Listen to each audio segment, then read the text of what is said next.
দর্শক শিরোনাম দেখে বুঝতে পারছেন আমাদের একটি যুদ্ধ বিমান বিধ্বস্ত হয়েছে স্কুলের উপরে, মাইলস্টোন স্কুল অ্যান্ড কলেজ, তার প্রেমিসিসে স্কুল ভবনের মধ্যে, কেউ বলছেন ক্যাফেটেরিয়া সংলগ্ন, সবকিছু মিলিয়ে একটি একটি ভয়াবহ একটি মানবিক বিপর্যয়ের ঘটনা বলবো। এখনো শিক্ষার্থীদের লাশ নিয়ে, মৃতদেহের সংখ্যা নিয়ে প্রশ্ন উঠছে, ক্রাইসিস ম্যানেজমেন্ট নিয়ে প্রশ্ন উঠছে, পাশাপাশি প্রশ্ন উঠছে যে এই যে একের পর এক এই যে FTI-7 যে যুদ্ধ বিমান, সেই যুদ্ধ বিমান বেশ কয়েকটি গত 2004 সাল থেকে পর্যন্ত বিধ্বস্ত হয়েছে। আমাদের আহ, সেনা আমাদের বিমান বাহিনীর কৃতি পাইলট শাহাদাত বরণ করেছেন, নিহত হয়েছেন। তো এর পরেও কিন্তু কোনো কার্যকর পদক্ষেপ নাই। হাসিনা গত তার যে দুঃশাসন, সেই দুঃশাসনের কালে বিমান বাহিনীকে কার্যত অকার্যকর একটি বাহিনীতে পরিণত করার চেষ্টা করেছিল ভারতের প্রেসক্রিপশনে, যেন আমরা এয়ার ডিফেন্স সিস্টেম যেন আমাদের গড়ে না ওঠে। তো এই সব বিষয় নিয়ে আমরা কথা বলবো। আমার সঙ্গে আজকে কথা বলতে যোগ দিচ্ছেন আপনাদের অত্যন্ত উম, আহ, পরিচিত মুখ, প্রিয় মানুষ, আমার চ্যানেলের নিয়মিত অতিথি জনাব মেজর সুমন আহমেদ। সুমন ভাই, আপনাকে স্বাগত জানাচ্ছি। জি, আসসালামু আলাইকুম। এবং দর্শক, আমার সঙ্গে যোগ দিচ্ছেন এই সেনাবাহিনীর আরেকজন অবসরপ্রাপ্ত মেজর, মেজর ফেরদৌস খান, যিনি সেনাবাহিনীর 4টা প্রতিষ্ঠানের প্রশিক্ষক হিসেবে দীর্ঘদিন দায়িত্ব পালন করেছেন। তিনি দেশে বিদেশে নানা নিরাপত্তা মিশনে কাজ করেছেন, এবং তার সবচেয়ে বড় বৈশিষ্ট্য হচ্ছে তিনি সবগুলো বিষয়ে অত্যন্ত ইনডেপথ বিশ্লেষণ করার চেষ্টা করেন, নিজের মতো করে গবেষণা করেন। ফেরদৌস ভাই, আপনাকে স্বাগত জানাচ্ছি আজকের অনুষ্ঠানে। আসসালামু আলাইকুম কনক ভাই, এবং আপনার মাধ্যমে, আপনার চ্যানেলের মাধ্যমে সকল দর্শককে সালাম ও শুভেচ্ছা। ওয়ালাইকুম আসসালাম ফেরদৌস ভাই। তো প্রথমে আসলে সুমন ভাই আপনাকে দিয়ে শুরু করতে চাই, যে ধরেন, পাশাপাশি দর্শকদেরকে বলি যে বিষয়টি আসছে যে মানে যেভাবে এই বিমানটি বিধ্বস্ত হয়েছে, তাতে মৃতের সংখ্যা গতকাল আমরা রাতের পর্যন্ত মানে 19 জন 20 জন দেখানো হচ্ছিল, 85 জন আহত দেখানো হচ্ছিল। এখন সেটি বেড়ে অনেক হয়ে গেছে, 31-এর মতো বোধহয় মৃত বলা হচ্ছে, 185 জন আহত বলা হচ্ছে। তো এখানে একটা হাইড অ্যান্ড সিকের খেলা আছে, এবং যুগ যুগ ধরে আমরা দেখে আসি যে কোনো দুর্ঘটনায় তারা লাশ গুম করার চেষ্টা করে, গোপন করার চেষ্টা করে। এখন ধরেন এই যে কয়দিন আগে আমরা তো ভাই সব ভুলে যাই, তাই না সুমন ভাই? এই যে মিটফোর্ডের যে ভয়াবহ ঘটনা, এটা নিয়ে যে হুলস্থুল অবস্থা, এখন কেউ মাথায় আছে কারো যে মিটফোর্ডে কি হয়েছিল? কারো কোনো বক্তব্য কিন্তু নাই। তো এখন ধরেন আমরা অতীতে যেটা দেখছি, এখন ধরেন আমরা যে কারণে এই চাপগুলো সৃষ্টি করছি, যে বলা হবে যে অগ্নিকাণ্ডে টোটাল রেজিস্টার পুড়ে গেছে, অগ্নিকাণ্ডে যে কার্ড পাঞ্চ করার সিস্টেম ছিল সেটা পুরো জ্বলে গেছে, আমাদের কাছে ডাটা নাই। নিহতের স্বজনরা, যারা স্বজন যদি কাউকে না পাওয়া যায়, সন্তানদেরকে না পাওয়া যায়, বাবা মা প্রেস কনফারেন্স করবে, মিডিয়াকে বলে দিবে খবর দিয়ে প্রেস কনফারেন্স ছাপা হবে না, জাতি কিছুই জানবে না। আমরা যখন কিছু করবো বলবে যে এরা গুজব ছড়াচ্ছে। তো এই জাতীয় বহু ঘটনার কারণে আসলে আমরা সতর্কতার সঙ্গে বিষয়গুলো চাপ সৃষ্টি করে রাখছি, যেন আমাদের সন্তানদের মৃতদেহ নিয়ে যেন কোনো রকমের খেলা যেন না হয়। তো আমার মনে হয় যে সেই জায়গাটা, সুমন ভাই, এই জাতীয় আভাস আমরা দেখছি। সেনাবাহিনীর সেখানে শিক্ষার্থীরা অভিযোগ করেছেন যে লাশের সংখ্যা নিয়ে যখন তারা কথা বলছিলেন, তখন সেনাবাহিনীর একটি অংশ তাদের শিক্ষক সহ ছাত্রদেরকে বেধড়ক পিটিয়েছে। আইএসপিআর আবার এটাকে অনাকাঙ্ক্ষিত ঘটনা বলে তদন্ত করার কথা বলেছে। তো কি মনে করেন যে ক্রাইসিস ম্যানেজমেন্টের জায়গাটায় আমাদের সেনাবাহিনী বা মাইলস্টোনে যে যুদ্ধ বিমান বিধ্বস্ত হওয়ার ঘটনাটা একটা প্রাথমিক পর্যবেক্ষণ, আপনার একটা বক্তব্য নিয়ে শুরু করি। আমরা ভাই একটা শোকের অবস্থা আছে এখন। এই ধরনের শোকাবহ অবস্থা আমাদের বাংলাদেশের ইতিহাসে খুব কম সময় হয়েছে। আরো অনেক হয়েছে। রানা প্লাজার দুর্ঘটনা হয়েছে, ট্রেন দুর্ঘটনা হয়েছে, যেখানে 400-র মতন লোক মারা যায় রানা প্লাজাতে। বাট এই সমস্ত জায়গায় আমার যেটা মনে হয়, আমরা প্রতিবারই ক্রাইসিস ম্যানেজমেন্টে ফেল করি। সেটা আমি সরকার বলি, সরকারের বিভিন্ন সংস্থা বলি, অথবা এটার সাথে লিড রোল যে নেয় আমাদের প্রতিরক্ষা বাহিনীর সদস্যরা, তাদের প্রত্যেককেই আমি বলবো যে তারা খুব ম্যাচুরিটির পরিচয় কখনো দেন নাই এই পর্যন্ত। প্রথম কথা, এখানে যে অভিযোগগুলা এবং অসন্তোষগুলা আসছে, সেটা কিন্তু একটু ম্যাচিউরড কেউ হইলে, যারা ওখানে ডিল করতেছে, তারা বুঝতে পারতো। ধরেন, যারা ওইখানে আছে বা যারা ওইখানে বিভিন্ন রাজনৈতিক দলের নেতৃবৃন্দ বিভিন্ন সময় গেছেন, যারা উদ্ধার কার্যে আছে বা উৎসুক জনতা আছে, তাদের প্রতি সম্মান রেখে আমি বলতেছি যে আপনাদের দেখে আমার কাছে মনে হচ্ছে আপনাদের পরিবারে কেউ কখনো মনে হয় এই মৃত্যুবরণ করেন নাই, এমন করুণ মৃত্যুবরণ করেন নাই। আপনাদের কাছে আপনারা বুঝতে পারতেছেন না যে ওইখানে তাদের অভিভাবক, তাদের সহপাঠী, তাদের আত্মীয় স্বজন, তাদের মনের মধ্যে দিয়ে কি যাইতেছে সেটা আপনারা বুঝতে ফেইল করতেছেন। বিকজ সেই যে এমপ্যাথি সেটা মনে হয় আপনাদের নাই, বা জাতি হিসাবে আমাদের নাই। Sorry to say this. এখন আসি এই জায়গাটাতে প্রথম থেকে যদি আমি মনে করি সশস্ত্র বাহিনীর দায়িত্ব নিয়েই তারা এইখানে উদ্ধার কার্যটা চালাচ্ছে, সেক্ষেত্রে কিন্তু সশস্ত্র বাহিনীর প্রতিটা বাহিনী, army, navy, air force, BGB, police, সবারই কিন্তু প্রশিক্ষণের মধ্যে একটা অন্যতম অধ্যায় থাকে, এবং সেটা চলমান থাকে। একবারে শিখাই একটা কোর্স কমপ্লিট করে তা না, তাদের প্রশিক্ষণের মধ্যে চলমান থাকে ক্রাইসিস ম্যানেজমেন্ট। এটা একটা সাবজেক্টই থাকে, লিডারশিপ থাকে, ক্রাইসিস ম্যানেজমেন্ট থাকে, আবার প্রতিনিয়ত লিডারশিপ অ্যান্ড ক্রাইসিস ম্যানেজমেন্ট তাদেরকে করে যেতে হয়, শিখে যেতে হয়। আমরা শিখি, সেটা গ্রাউন্ডে কাজে লাগাই না বা পারি না। তো এই জায়গায় আমি বলবো যে ধরেন আমরা যদি আসি, ধরেন আপনি তো বলছেন যে মানে পাঠ্যসূচি বা প্রশিক্ষণের মধ্যে একটা ক্রাইসিস ম্যানেজমেন্ট থাকে, কিন্তু আমরা তো জানি যে সেনাবাহিনীর সদর দপ্তরের ভেতরে বা প্রত্যেকটা ডিভিশনের মধ্যে, প্রত্যেকটা বিভাগের মধ্যে, মানে সেকশন গুলোর মধ্যে ক্রাইসিস ম্যানেজমেন্টের একটা টিম অলওয়েজ স্ট্যান্ড বাই থাকে, অলওয়েজ স্ট্যান্ড বাই থাকে। কিন্তু আমরা ধরেন বিডিআর এর সেই ঘটনা থেকে শুরু করে এই মাইলস্টোনের এই যুদ্ধ বিমান বিধ্বস্ত হওয়া পর্যন্ত প্রত্যেকটা ক্রাইসিস ম্যানেজমেন্টে কিন্তু একটা ক্যাচার লাগাইছেই আর কি।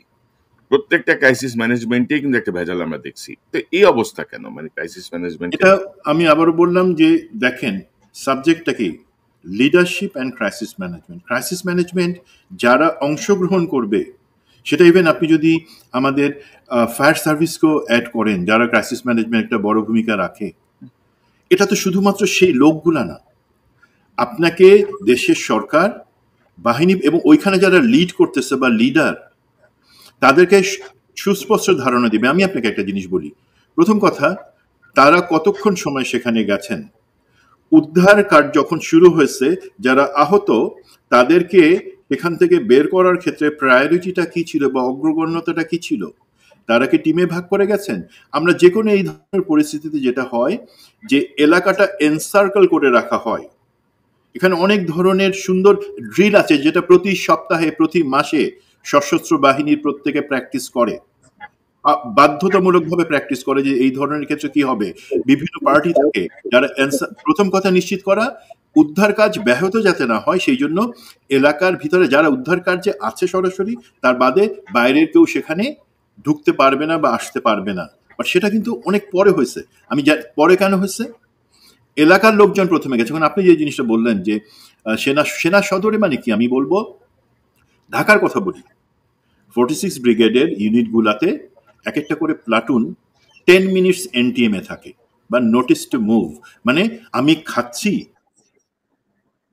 আমি শেভ করতেছি, গোসল করতে, এই মুহূর্তে বলা হলো মুভ, তুমি মুভ করবা এখন থেকে 10 মিনিটের মধ্যে, 10 মিনিটের মধ্যে গাড়ির চাকা ঘুরে যাবে, সমস্ত কিছু সহ, সমস্ত প্রস্তুতি সহ।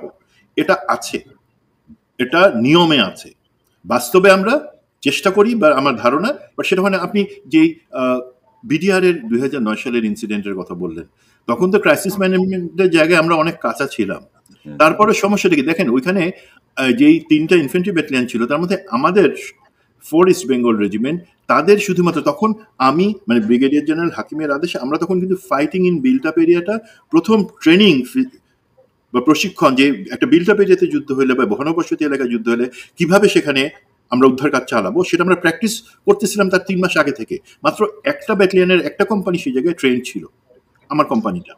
এখন বাট ওইখানে কিন্তু আমরা গিয়ে ক্রাইসিসটা ম্যানেজ করতে পারি নাই। তারপরে বাকি যত ক্ষেত্রে আমরা ইনভলভ হয়েছি, সেই জায়গায় আপনি আজকে যে জিনিসটা দেখতেছেন, সেটা আমাদের কাছে আরো বেশি কষ্ট লাগতেছে। কেন? যে আমি ক্রাইসিস ম্যানেজে যারা আছে, হয়তো সেনাবাহিনী, বিমান বাহিনী বা ফায়ার সার্ভিস, বিজিবি যারা ওখানে কাজ করতেছে, তারা বলবে ভাইয়া তোমরা তো আমাদেরকে সুযোগ দিতেছো না উদ্ধার কাজ করবার জন্য ঠিকভাবে।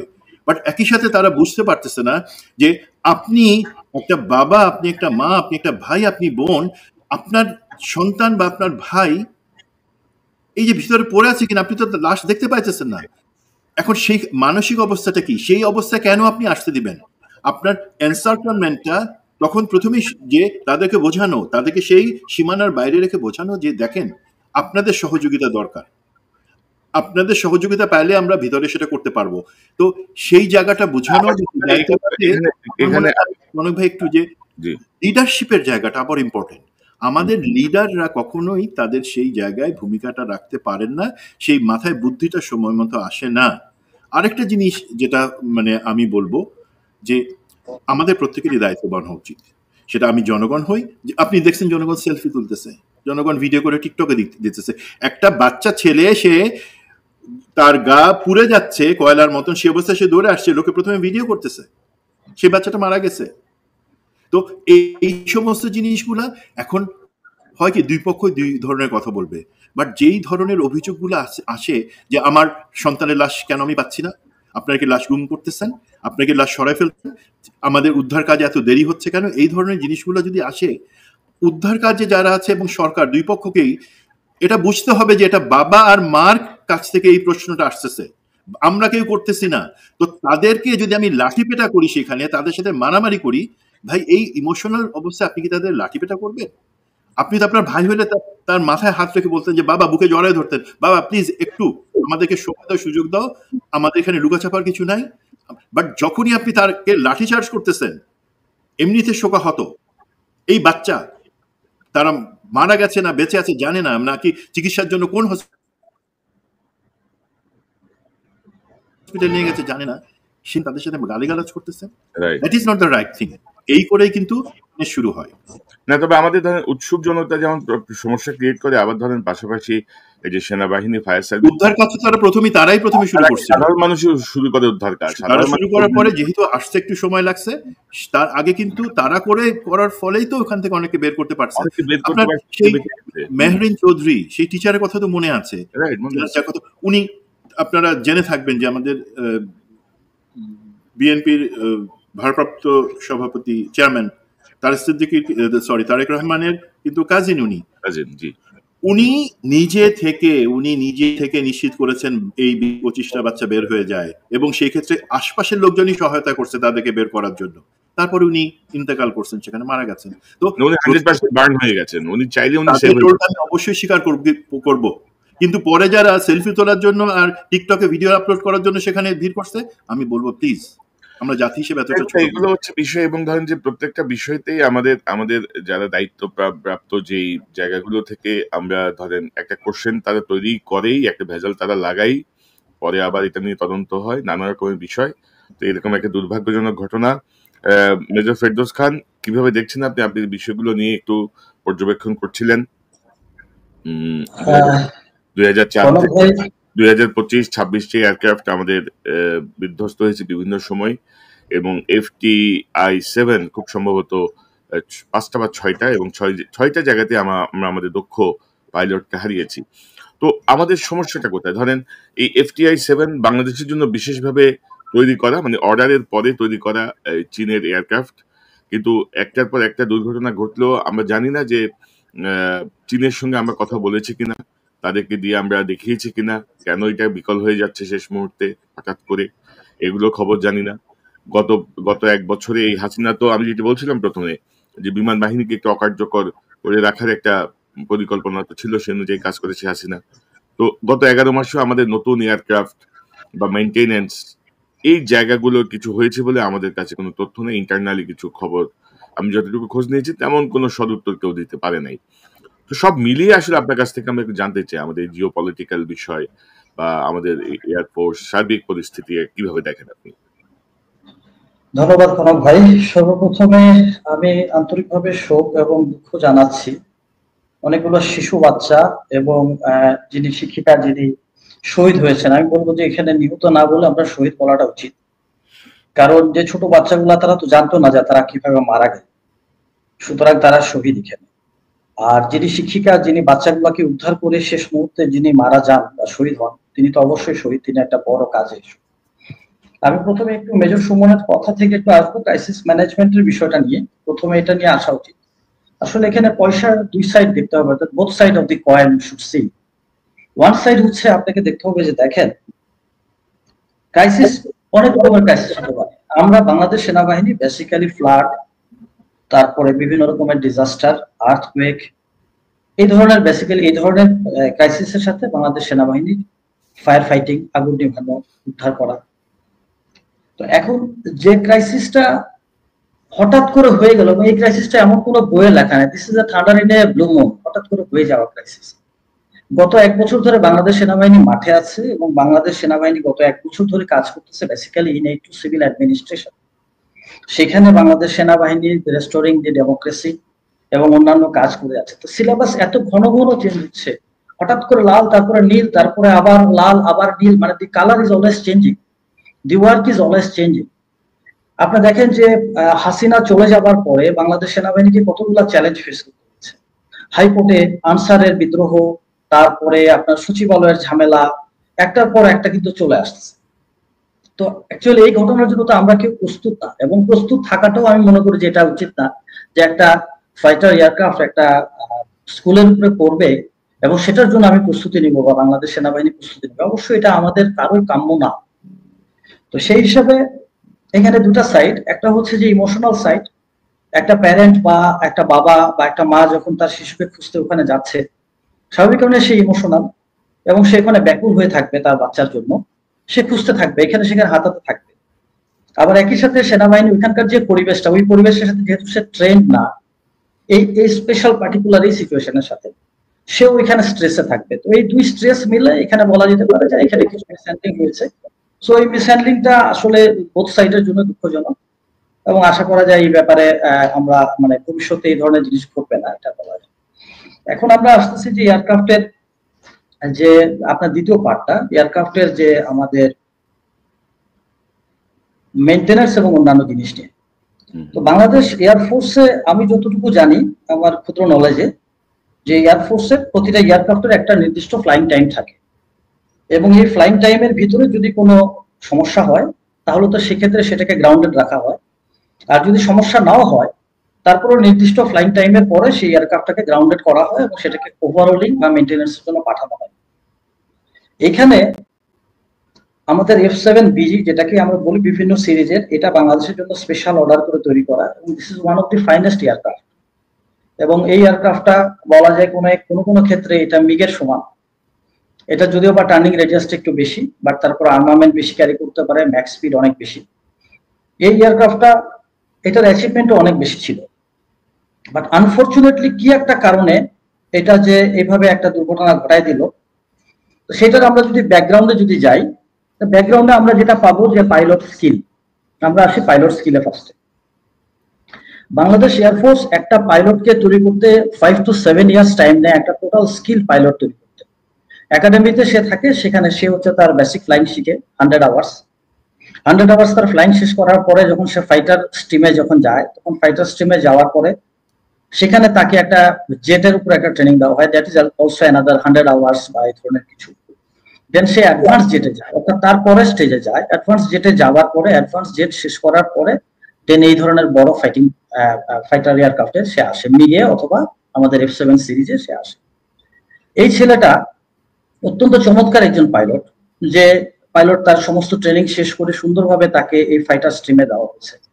এবং ফাইটার স্ট্রিমে দেওয়ার পরে তার আগে অলরেডি সে তার যে ইনস্ট্রাক্টর পাইলট ছিল তার সাথে সে তার ফ্লাইং মিশনটা সকালে কমপ্লিট করে আসছে এবং then he got the green signal for solo. এখন সোলোতে যাবার পরে 12-13 মিনিটের ভিতরে এয়ারক্রাফটের ভিতরে কিছু একটা হয়ে যাওয়া, এটা ডেফিনেটলি ওই পাইলটেরও দোষ না, এবং আমি এটা বলবো যে পাইলটের তো দোষ অবশ্যই না, যে পাইলট এখানে ইজ হাইলি ট্রেন পাইলট। আর এয়ারক্রাফটের ভিতরে তো সমস্যা হতে পারে, বিকজ এর আগে 4টা এয়ারক্রাফট SM সিরিজের এয়ারক্রাফট গুলো বাংলাদেশে নষ্ট হয়েছে বা ধ্বংস হয়েছে। তো দেখা যাচ্ছে যে যখন এয়ারক্রাফটটা ফ্লাই করার পরে সেই ছেলেটা সে তার থ্রাস্ট পাচ্ছে না। থ্রাস্ট বলতে এয়ারক্রাফটকে সামনে নিয়ে যাওয়ার জন্য পিছন দিকে যে যথেষ্ট পরিমাণ তার প্রেসারটা, সেটা যখন সে থ্রাস্ট পাচ্ছে না, সে কন্ট্যাক্ট করার পরে তখন তাকে বলা হয় বেল আউট করতে। এটা কিন্তু ইমিডিয়েটলি ঘটনাটা ঘটে গেছে। তখন ছেলেটা এয়ারক্রাফটকে বাঁচানোর জন্য হোক বা নিচের পাবলিকের কোলাটারাল ড্যামেজটাকে বন্ধ করার জন্যই হোক, সে ছেলেটা চেষ্টা করে ফুল থ্রাস্ট দিয়ে দেওয়ার। ফুল থ্রাস্ট দিয়ে সে চেষ্টা করে যে মানে যতটুকু সম্ভব একটা নর্মাল জায়গাতে যেটাকে নিয়ে যাওয়া, যেখানে মানুষের ড্যামেজ না হয়। এটা রানওয়ের হয়তো একটা কোনাতে বা একটা আশেপাশে। এবং এত সহজে আমরা গ্রাউন্ড থেকে যেভাবে বলতেছি যে না গ্রাউন্ড থেকে হয়তো বিমান সবকিছু নিচে দেখতে পারে, অ্যাকচুয়ালি বিমান উপর থেকে এত কিছু দেখতে পারে না। একটা ফাইটার এয়ারক্রাফট টোটালি সে চলে ইনস্ট্রুমেন্টের উপরে। একটা ইনস্ট্রুমেন্ট তাকে বলে দিচ্ছে তার অ্যালটিটিউড, তার আশেপাশে কি টপোগ্রাফি আছে, কি জিনিসপত্র সেগুলো। সে আকাশ থেকে তো সে মাটি দেখে তারপরে মাটিতে ল্যান্ড করবে, এইভাবে একটা ফাইটার এয়ারক্রাফটকে তৈরি করা হয় না, বা এইভাবে একটা পাইলটকে তৈরি করা হয় না। It's a more modern, more sophisticated thing. যখন দেখা যাচ্ছে যে সে তার আনুমানিক একটা ইয়ের ভিতরে যে না আমি এখন অ্যাপ্রক্সিমেটলি আমি আমার আমার অ্যাপ্রোচটা আছে আমাদের রানওয়ের দিকে, তখনই সে তার আর পাওয়ার ফেলিয়ার। যখন পাওয়ার ফেলিয়ার তখন তার হাইড্রোলিক ফেলিয়ার। হাইড্রোলিক ফেলিয়ার যখন তার হবে তখন তার এয়ারক্রাফটের যে উইংস গুলো আছে সেই উইংস গুলো তখন ঠিক মতো সেটা মুভ করবে না। মুভ না করলে একটা aircraft, this is a very high heavy একটা এয়ারক্রাফট, সে অটোমেটিক্যালি সে নিচের দিকে সে ফল হতে থাকবে। এই অবস্থাতে সে যতটুকু, এবং তার যখন পাওয়ার থাকবে না, তখন পাওয়ার না থাকলে তার কমিউনিকেশন থাকবে না। So his communication is also cut. তো তার পাওয়ার কাট, তার হাইড্রোলিক কাট, তার কমিউনিকেশন কাট। এর ভিতরে ছেলেটা যতটুকু ভাবে সম্ভব, সে ছেলেটা তার চোখের সামনে যখন সে মাঠ দেখছে, সে মনে করছে এই মাঠের মধ্যে এয়ারক্রাফটটা নামালে আমি হয়তো কোনোভাবে আমি মানুষের ড্যামেজটাকে বন্ধ করতে পারবো। লাস্ট মোমেন্ট পর্যন্ত সে ট্রাই করছে। ট্রাই করার পরে যখন একটা মাঠ, ফুটবল মাঠ 100 থেকে 150 ফিটের 150 গজের একটা মাঠ, সেই মাঠে এত বড় একটা এয়ারক্রাফট, তো এমন না যে একটা বল, ফুটবল বা একটা ক্রিকেটের বল, বিগ এয়ারক্রাফট। সে পড়ার পর তো অটোমেটিক্যালি যায়, এটা তো এমন না যে এত প্রিসিশন নিয়ে মাঠের মধ্যে একেবারে যেখানে গলি, যেখানে আপনার গোলবার বা এটা এখানে শেষে নামবে, ইটস নট পসিবল। এবং আলটিমেটলি এই ড্যামেজটা হয়ে গেছে। এটা টোটালি আনইনটেনশনাল এবং টোটালি এটাতে কারো মিস্টেক বলা যাবে না, এটা আল্লাহ তাআলা প্রদত্ত একটা। পাইলটকে তো দোষারোপ করার কোনো সুযোগই নাই, বরঞ্চ কোনো সুযোগই এখানে। এখন আমি এয়ারক্রাফটের বাংলাদেশ এয়ারফোর্সের যেটাতে আসবো সেটা হচ্ছে যে বাংলাদেশ এয়ারফোর্স, আপনি জানেন যে এটা is very traditional and very, এটা অনেক অ্যাচিভমেন্ট করা একটা এয়ারফোর্স। এই এয়ারফোর্স শুরু হয়েছে যদি আমরা বলি পাকিস্তান পিরিয়ডে সাইফুল আজম, এম আলম, এবং 1971 এই এয়ারফোর্সে সুলতান মাহমুদ এখানে ছিলেন। তো সুলতান মাহমুদের মতন বড় পাইলট দিয়ে এয়ারফোর্স তৈরি। সো এয়ারফোর্স যাতা এয়ারফোর্স না, যাতা পাইলট এটা না। এবং তারাও জানে, এবং একটা পাইলট তার প্লেনে ওঠার আগে তার চেকলিস্ট যেটা আছে যে আমার এয়ারক্রাফটের এতগুলা পয়েন্ট, সেগুলোকে আমাকে চেক করতে হবে। চেক করার পর আমি এয়ারক্রাফট উঠবো, তার গ্রাউন্ড ক্রু যারা আছে তারা এয়ারক্রাফটকে টোটাল দিবে, লগ বুকে সে সাইন করবে, দেন সে এয়ারক্রাফট উঠবে। তার মানে এয়ারক্রাফট গ্রাউন্ড পর্যন্ত এয়ারক্রাফট ইজ ওকে। এখানে এয়ারক্রাফটের বা আশেপাশে যারা, এখন যদি কোনো স্যাবোটেজ বা ভিতরে যদি কিছু হয়ে থাকে সেটা তদন্তের পরে আসবে। এখন যে এয়ারক্রাফট একটা নতুন পাইলটকে এবং একজন যিনি প্রথম সোলো পাচ্ছে তাকে আনন্দের সাথে তাকে ভালো একটা এয়ারক্রাফট দেওয়া হয়, একটা ভালো সবচেয়ে বেস্ট এয়ারক্রাফট তাকে দেওয়া হয়েছে। তার মানে বোঝা যাচ্ছে যে সে আকাশে উঠে যাওয়ার পরে সেই এয়ারক্রাফট 12-13 মিনিটের মধ্যে এয়ারক্রাফট বিকল হয়ে গেল। এটার পিছনে তো একটা কিন্তু অবশ্যই আছে, আমাদেরকে ওই কিন্তুটা খুঁজে বের করতে হবে। এই কিন্তুটার সাথে আপনাকে অনেক কিছু মিলাইতে হবে। আপনার যদি একটু মনে থাকে যে আমরা মাসখানেক আগে আমরা আপনার একটা চ্যানেলে আমরা বলেছিলাম যে পাকিস্তানের জ্যামিং সিস্টেম, যেটা পাকিস্তান যে জ্যামিংটা করেছিল, যেটার কারণে পাকিস্তান বর্ডারের এপার থেকে ইন্ডিয়ান 5 এয়ারক্রাফটকে শট ডাউন করে ফেলে দেয়, যার কারণে ইন্ডিয়ান এয়ারক্রাফট গুলো তাদের communication totally it was failure, and then এটা জাস্ট আকাশে একটা উড়ে যাওয়া পাখির মতনই সেটা ছিল। এখন এটা কি এমন কোন একটা কিছু যে আমাদের এই এয়ারক্রাফটের কমিউনিকেশনটা টোটালি কোনোভাবে এটাকে জ্যাম করে দেওয়া হয়েছে, অথবা এটা কি এমন কোনো কিছু যে আমাদের এয়ারক্রাফটের ভিতরে এমন কোন একটা সিস্টেম যেটার মাধ্যমে পাইলট তার কন্ট্রোলটাকে টোটালি হারায় ফেলেছে, যেটা হয়তো আমরা বুঝতেছি না সাধারণ মানুষ, যেটা হয়তো তদন্তের মাধ্যমে এটাকে বের হবে। আমি আপনার চ্যানেলের মাধ্যমে আমি এটাই বলতে চাই যে একটা পাইলট তৈরি করতে গেলে ল্যান্ড ফোর্স এবং একটা এয়ার ফোর্সের সাথে কম্পেয়ার করলে, ল্যান্ড ফোর্সের অফিসার আমরা মোটামুটি আমাদের একাডেমি ট্রেনিং করে আসার পরে মোটামুটি ভাবে আমরা we are trained, and then everyday আমাদের ট্রেনিং হয়ে যায়, এবং যেহেতু আমরা মাটিতেই থাকি সুতরাং আমাদের ট্রেনিংটা চলতে থাকে। বাট এয়ার ফোর্সের একটা পাইলটকে ট্রেনিং করে একটা লেভেলে নিয়ে যেতে গেলে 5 to 7 ইয়ার্স এবং অনেক কষ্ট যায়। একটা পাইলট চলে যাওয়া, পাইলটের বাবার দিকে চিন্তা করলে, তো সেই হিসাবে আমি বলবো যে এটা সুষ্ঠু একটা সুন্দর তদন্ত হোক, এবং ভবিষ্যতে যেন আমরা এইভাবে আমাদের দক্ষ পাইলটদেরকে না হারাই, আমাদের সুন্দর এয়ারক্রাফট গুলা যেন আমরা না হারাই। এবং একই সাথে এই যে সুন্দর শিশুগুলা, এই শিশুগুলা আজকে থেকে 20-25 বছর পরে তারা বাংলাদেশকে অনেক কিছু দিতে পারত, এই দেশটাকে তারা টেনে এই শিশুগুলাকে হারালো, এবং এই প্যারেন্টসদের যে যন্ত্রণাটা, এটা যেন আর ভবিষ্যতে না হয়। এখন ধরেন আমি এখন পর্যন্ত জানি না যে নতুন তদন্ত কমিটি আসলে গঠিত হয়েছে কিনা, তদন্ত কমিটি কি করছে। কারণ ধরেন যে পাইলট যেমন ইন্সপেকশন করে, পাইলট যেমন চেক করে, এয়ারক্রাফটে বসে, তেমনি পাইলটের আগেও তো ধরেন গ্রাউন্ড স্টাফ যারা আছে, ম্যানেজমেন্টের যারা আছে, তারা টোটাল জিনিসটা চেক করার পরে যে পাইলটের সেকেন্ড চেক হয়, তাই না? তো সেই গ্রাউন্ড স্টাফদের মধ্যে কোনো গাফিলতি ছিল কিনা, কোনো স্যাবোটাজ ছিল কিনা, এখন পর্যন্ত আমি জানি না সে ব্যাপারে কোনো কাজ শুরু হয়েছে কিনা। এটা হাইপোথেটিক্যালি যদি আমি বলি যে বাংলাদেশ এয়ারফোর্স, বাংলাদেশ আর্মি, আমরা কিন্তু our soldiers are very loyal. তারা অত্যন্ত অনুগত, অত্যন্ত চমৎকার একটা ট্র্যাডিশনাল একটা সোলজার, এবং সেই ক্ষেত্রে অফিসারের প্রতি তাদের অত্যন্ত ভক্তি এবং খুব সুন্দর একটা সম্পর্ক। একটা সোলজার কোনোভাবেই কোনো মিস্টেক করবে না যেখানে তার একজন অফিসার যে প্লেনটা নিয়ে যাবে সে এখানে ক্র্যাশ করবে বা একটা ভুল করবে। আর হিউম্যান হিসাবেও আপনি এটা করবো না, সুতরাং সেখানে সে তো শপথ নেওয়া একটা মানুষ, সুতরাং এখানে ওই ধরনের কিছু নাই। বাট তারপরও বাট তো সব জায়গায় রয়ে যাচ্ছে, এটাই তদন্তের মাধ্যমে এই বাটটা আসবে আর কি। আর এখন যে উদ্ভূত পরিস্থিতি, একটা অস্থিতিশীল পরিবেশ তৈরি করার তো চেষ্টা আছেই চারিদিকে। এটা তো আমরা জানি যে আমাদের একজন তৈরি করেই যাচ্ছে, উনি বসে বসে উনি করে যাচ্ছে প্রবলেম, এবং ওনার সাথে উনি যেখানে আছেন সেখান থেকে তো তৈরি হচ্ছে। এটা ব্যাপারে বলতে বলতে all are tired about that. তো ধরেন এই যে কমিউনিকেশন সিস্টেম জ্যাম করার যে ইঙ্গিতটা আপনি দিলেন, যেটি ধরেন সাম্প্রতিক সময়ে কাশ্মীর কেন্দ্রিক ভারত পাকিস্তানের যুদ্ধের ক্ষেত্রে পাকিস্তান প্রয়োগ করেছিল ভারতের এয়ারক্রাফটের ক্ষেত্রে, সেটার মানে তদন্ত কি আন্তর্জাতিক তদন্ত লাগবে, নাকি আমাদের পক্ষে সেটা আইডেন্টিফাই করা সম্ভব, বা এটা আর কি বিস্তারিত কিছু কি যাবেন একটু? এটা আমার বাংলাদেশ এয়ারফোর্স, আমি আগেই বলছি যে এয়ারফোর্সের যে স্ট্যান্ডিং অপারেটিং প্রসিডিউর যেটা আছে, সেখানে এয়ারক্রাফটের একটা ট্র্যাডিশন হচ্ছে যে একটা এয়ারক্রাফট কিন্তু ক্র্যাশ করলে সাথে সাথে তারা পাইলটদের জন্য ভয় না থাকে, পাইলট যেন আবার একটা সায়ের ভিতরে না থাকে বা কোনো স্ট্রেসে না থাকে, সেই ক্ষেত্রে তাকে কিন্তু ইমিডিয়েটলি তাকে ফ্লাই দেওয়া হয়, অথবা সেই পাইলটটাকে আবার ওই পরিস্থিতিটা তাকে শিখে দেওয়া হয়, ওটার উপর একটা ব্রিফিং হয়, ডিব্রিফিং হয়। So there is no way যে বাংলাদেশ এয়ারফোর্স একটা খারাপ একটা তদন্ত করবে বা একটা ইমেচুর বা মনে করা যায় যে যথেষ্ট প্রফেশনাল না এরকম কোন তদন্ত করবে, এটা প্রশ্নে ওঠে না। এখানে যে জিনিসটা সেটা হলো যে তদন্ত করতে যে কতটুকু গভীরে এবং কতটুকু আন্তরিকতাটা আসবে। বাট হোপফুলি এখন যেহেতু পরিস্থিতি, আগের যদি সময় হতো, আমি আমার মতন করে ফ্রিলি বলছি, যদি এটা আগের সময় হাসিনার সময় হতো, তাহলে যেভাবে বিডিআর এর তদন্তটাকে যেভাবে ধামাচাপা দেওয়া হলো, তথাকথিত বিডিআর এর কিছু সৈনিক বিদ্রোহ করলো, তারা মেরে ফেললো, ডাল ভাতের উসিলা দিয়ে তাদের টাকা পয়সা দেওয়া হয় না, আর্মি অফিসার কেন বিডিআর, এই উসিলা গুলা দিয়ে যে তদন্তটাকে যেভাবে এটাকে কাভার করে দেওয়া হলো, ঠিক সেভাবে আগের টাইম গুলো এটাকে ওইভাবে কাভার করে দেওয়া হতো যে না বিমানের ইঞ্জিন নষ্ট হয়ে গেছে, তেল শেষ হয়ে গেছে, হাবিজাবি একটা কথা বলে এটাকে শেষ করে দেওয়া। বাট এখন যেহেতু ওই পরিস্থিতি নাই, Bangladesh have a very good leadership, আমাদের ডক্টর মোহাম্মদ ইউনূস স্যার, আমি মনে করি যেটা যে ওনার ডাইনামিক একটা লিডারশিপের কারণে আমার মনে হয় যেটা যে না এই তদন্তটা প্রপারলি হবে। This is one. Another one হচ্ছে যে এখানে এতগুলা বাচ্চা, আমাদের সেকেন্ড আমি একটু যোগ করি।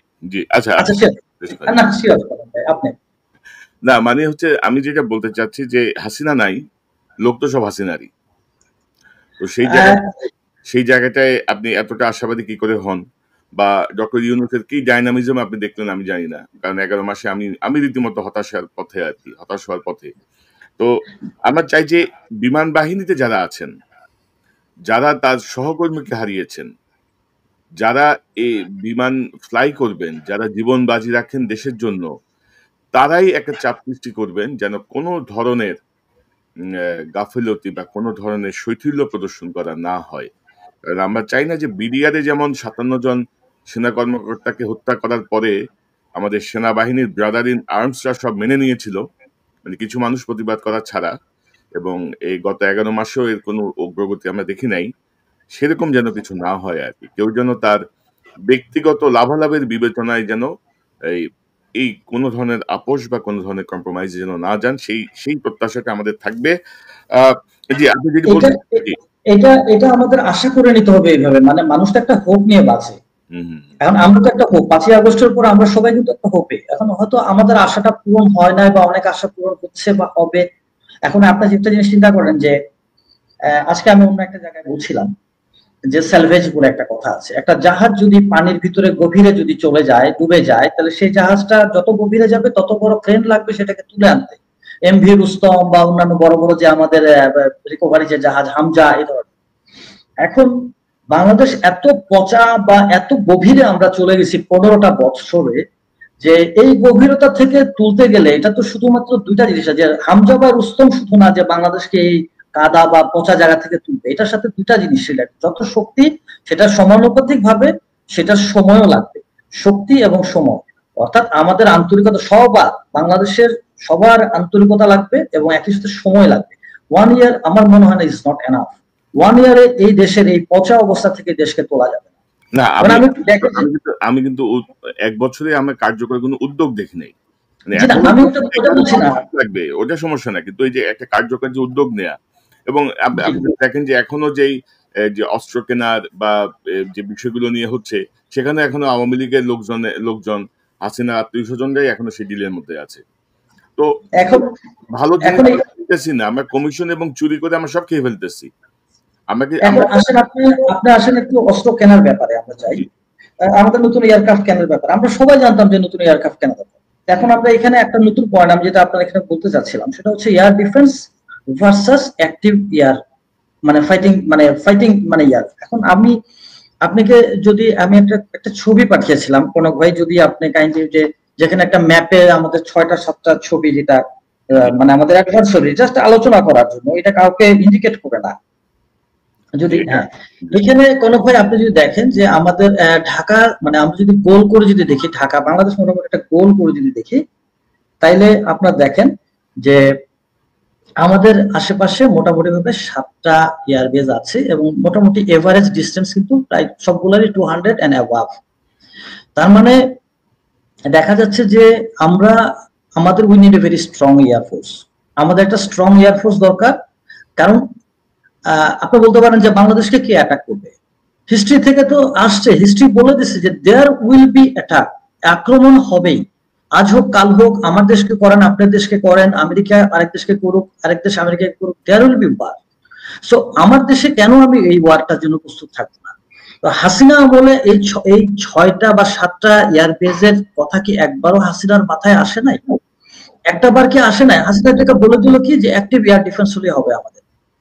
এয়ার ডিফেন্সের আকাশটাকে ভাগ করা হয়েছে 3টা ভাগে, near sky, mid sky, far sky. মানে আপনার কাছে যে আকাশটা দেখবেন that is near sky, and then mid স্কাইটা হচ্ছে মোটামুটি মাঝে একটা মিডিয়াম অ্যালটিটিউডের জন্য। এখন আপনি মনে করেন এই যে আমি আপনার এই যে ছবিটার ভিতরে দেখেন 7টা এয়ারবেস, এই 7টা এয়ারবেস থেকে এনি টাইম যদি একটা হোস্টাইল এয়ারক্রাফট যদি বাংলাদেশে আসে, তাহলে সেই ক্ষেত্রে আপনি শুধু এয়ার ডিফেন্স দিয়ে কি এটাকে ঠেকাতে পারবেন? No, then you have to depend on your strong air force. একটা স্ট্রং এয়ারফোর্সের আপনাকে ডিপেন্ড করতে হবে। 15 বছরে উনি হেলাফেলা করে না আমরা এয়ার ডিফেন্স হলে আমাদের হবে, আমাদের এয়ারফোর্স লাগবে না। এবং আমাদের দাদাদের চাপে আমরা কোনো এয়ারফোর্সটাকে আমরা রিচ করলাম না, আমরা নতুন মডেলের এয়ারক্রাফট আমরা আনলাম না। পাকিস্তান যেভাবে ঢেলে সাজালো এবং পাকিস্তান যে সুন্দর একটা খেলা দেখালো গত মাসে বা তার আগের মাসে, সে সুন্দর, মানে আমাদের সেই প্রস্তুতিটা আমাদের কপালে নাই। এখন আমরা যদি এই গত 15 বছরে যে পরিমাণ টাকা চুরিদারি হয়েছে, যে পরিমাণ টাকা বিদেশে নিয়ে গেছে, এবং আমাদের তথাকথিত ভাগিনা তার বিনোদনের জন্য যে পরিমাণ, তার একটা বিয়ে এবং ডিভোর্সের জন্য যে পরিমাণ টাকা আমাদের খরচ হচ্ছে, সেটা দিয়ে তো আমরা স্কোয়াড্রনের পর স্কোয়াড্রন এয়ারক্রাফট কিনতে পারতাম। সজীব ওয়াজেদ বিয়ে এবং তার তালাক, এই দুটার জন্য তো যে পরিমাণ টাকা গেছে, সেই টাকা দিয়ে তো আমাদের এয়ারক্রাফট মানে আমাদের তো স্কোয়াড্রন আফটার স্কোয়াড্রন কেনা যায় এয়ারক্রাফট। তো হাসিনা কেন আমাদের এখানে অ্যাক্টিভ এয়ার ডিফেন্সটা, মানে এয়ার ডিফেন্স না দিয়ে উনি কেন অ্যাক্টিভ এয়ারফোর্স আমাদের এই স্ট্র্যাটেজিতে উনি গেলেন না? আমি আরেকটা বিষয় বলি, সেই বিষয়টা হচ্ছে আপনার 2011-এ একটা হিউ উঠলো কি, সেটা হচ্ছে যে শেখ মুজিবের হাতে লেখা 1 পিস কাগজ বলে পাওয়া গেছে, যেখানে শেখ মুজিবুর রহমান নিজের হাতে সে বাংলাদেশের ডিফেন্স প্ল্যান লিখে গেছে। এটা জনৈক এক ব্যক্তি, সে আমাকে বললেন দেখো এই কাগজটা পেয়েছি, এটা শেখ মুজিবকে তো তারা আবার একটা অন্য বন্ধু বলে ডাকতো, whatever maybe, to my understanding he is not a friend of us. তো শেখ মুজিবের হাতে লেখা একটা বাংলাদেশের ডিফেন্স প্ল্যান, সেখানে সে বলেছে কোর কনসেপ্ট, মানে নদীর ওই পারে একটা কোর মানে 3 ডিভিশনে আর কি, 3টা ডিভিশন মিলে একটা কোর, নদীর ওই পারে একটা কোর, নদীর এই পারে একটা কোর হবে, এটা হবে। তো শেখ মুজিব তার ডিফেন্স দিয়ে গেল, তারপরে সেখানে ফোর্সেস গোল তৈরি করা হলো, হাসিনা ফোর্সেস গোল তৈরি করার পরে অ্যাক্টিভ এয়ার ডিফেন্সে না যায় একটা এয়ারক্রাফট কেন কেনা হলো না? এটা কি শেখ মুজিবের সেই স্বপ্নের মধ্যে, কোয়াবের মধ্যে ছিল না? আজকে যে পাইলটটা মারা গেছে তার তার বাবার কান্নাটা কি ক্যান সামওয়ান ফিল ইট? আজকে যে ছোট ছোট শিশুগুলা মারা গেল, ওই শিশুগুলার বাবা মায়ের কান্নাটা, আমরা তো সবাই ম্যাচিউর, আমাদের কিডস আছে, আমাদের ছেলে মেয়ে আছে, তাদের যদি আল্লাহ না করুক আমাদের কান্নাটা একবার অ্যাজিউম করে আমরা একবার চিন্তা করতে পারি হু ইজ দি, মানে এটার জন্য ইয়েটা কে, হু ইজ দি মানে main person behind this? Is only Hasina, হাসিনার ইন্ডিয়া দুর্নীতি। এই দুইটা কারণে আজকে আমরা পিছিয়ে গেছি। 15 বছরে যে ভাইরাস ব্যাকটেরিয়া আমাদের শরীরে লাগছে, 15 ইয়ার্স এর ভাইরাস ব্যাকটেরিয়া মুছতে আমাদেরকে এটার যে অ্যান্টিবায়োটিক আমাদের নিতে হবে, সেটা হচ্ছে কি এখন আমাদের মেন মেজার। কি মেজাজ আপনি মনে করেন নেওয়া উচিত? কি মেজাজ আমি তো এটা মনে করি যে একটা জিনিস, আমি আমার প্রফেশনে থাকতো এবং আমি এখন হয়তো একটা কর্পোরেট প্রফেশনে আছি, যেহেতু আমি এই বাহিনীটা আমার একটা জানের বাহিনী, আমি এই বাহিনীতে ছিলাম 25 years, it's a golden time. So এই বাহিনীকে তো আমার হৃদয় থেকে মুছতে পারবো না এবং বাংলাদেশকেও মুছতে পারবো না। বিষয়টা হচ্ছে যে আমাদেরকে সবকিছু ঢেলে সাজাতে, উই হ্যাভ এভরিথিং, আমাদের সবকিছু আছে। You have good pilots, you have good officer. আপনি দেখেন বাংলাদেশ সেনাবাহিনীর যে কোনো একটা অফিসারকে নেন, যে কোনো একটা লিউটকে, একটা লেফটেন্যান্ট ক্যাপ্টেন নেন, and compare with other guys, অন্যান্যদের সাথে আপনি তুলনা করান, he skill in every side. আপনার মানে তথাকথিত এইচএসসি দিয়ে ইন্টার পাস দিয়ে এই যে ব্রিলিয়ান্ট অফিসার গুলোকে সাবজুগেট করে রাখা হয়, and what else the other learned people they are learning? Is it the education? এইটা কি সেই শিক্ষা যে আমি শিক্ষিত হলাম আর আপনি 8 পাস, আপনাকে আমি 8 পাস গুলো টিচ করবো? সরি, গিভ ইউ মানে উদাহরণ, আমি কি ওটা করব? তো বাংলাদেশ সেনাবাহিনী, বাংলাদেশ এয়ারফোর্স গুড অফিসার আছে, গুড সেটআপ আছে আমাদের। আমরা যদি আপনার একটু যদি আরেকটা যদি ছবিতে একটু যেতেন কনক ভাই, যেখানে অনেকগুলো লাল ডট দেওয়া আছে, জাস্ট পিকচার, এটা না কনক ভাই, স্লাইডে না, একটু যদি ওই পিকচারে আপনি একটু দেখেন কনক ভাই, এখানে আমি আপনার বাংলাদেশের ম্যাপের ডান সাইডে, মানে আমাদের দর্শকদের ডান সাইডে আমরা একটা মালার মতো লাল অনেকগুলা মালা দেখতে পাচ্ছি। সো দিস অল ওয়্যার দি এয়ারফিল্ডস। এটা ব্রিটিশ আমলের এয়ারফিল্ড, যেটা উপরে